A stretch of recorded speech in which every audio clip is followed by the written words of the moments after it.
যে এই দোয়াটা যেটা আমি এখন শিখিয়ে দিচ্ছি আপনাকে, এই দোয়াটা জিবরাইল আলাইহিস সালাম রাসূলুল্লাহ সাল্লাল্লাহু আলাইহি ওয়াসাল্লামকে শিখিয়ে দিয়েছিলেন এবং রাসূলুল্লাহ সাল্লাল্লাহু আলাইহি ওয়াসাল্লাম এই দোয়াটা খালিদ বিন ওয়ালিদ রাদিয়াল্লাহু আনহুকে শিখিয়ে দিয়েছিলেন।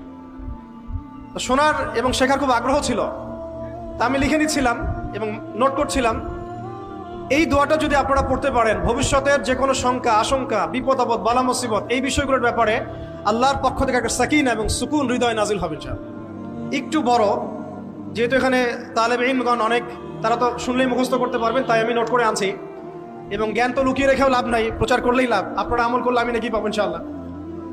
তো এই দোয়াটা হচ্ছে আউযু বিকালিমাতিল্লাহি তাম্মাতিল্লাতি লা ইউজাবিজুহুন্না বাররুন ওয়ালা ফাজির মিন শাররি মা খালাকা ওয়া যারআ ওয়া বারআ ومن شر ما ينزل من السماء وما يعرج فيها ومن شر ما ذرأ في الأرض وما يخرج منها ومن شر فتن الليل والنهار ومن شر طوارق الليل إلا طارقا يطرق بخير يا رحمن।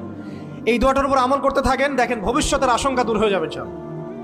আল্লাহ পাক আমরা সবাইকে 4টা গুণ হাসিল করার তৌফিক দান করেন। এইগুলো লম্বা কথা বলা যায়, আমি সংক্ষিপ্ত করে বললাম যে আল্লাহ পাক আমাদেরকে জীবনের উদ্দেশ্যটাকে ফিক্স করার তৌফিক দান করেন, যে আমরা পৃথিবীতে এসেছি আল্লাহর ইবাদত করতে এবং তার দিন কায়েম করতে। এবং এই মিশনে আমাদের প্রথম দরকার হচ্ছে দ্বীনি ইলম অর্জন করা, এবং এটা একটা লম্বা সিলসিলা, এই ব্যাপারে তাড়াহুড়া না করা। এবং 3 নাম্বার, বুজুর্গ ওলামায়ে কেরামদের সোহবতে থেকে দ্বীনের জ্ঞান হাসিল করা। এতে করে জ্ঞানের সাথে সাথে আধ্যাত্মিকত্ব হাসিল হবে ইনশাআল্লাহ। আর আধ্যাত্মিকত্ব হাসিল না হলে বাইরের চোখ দিয়ে যদি আমরা দেখি, তাহলে এই বিশ্বটাকে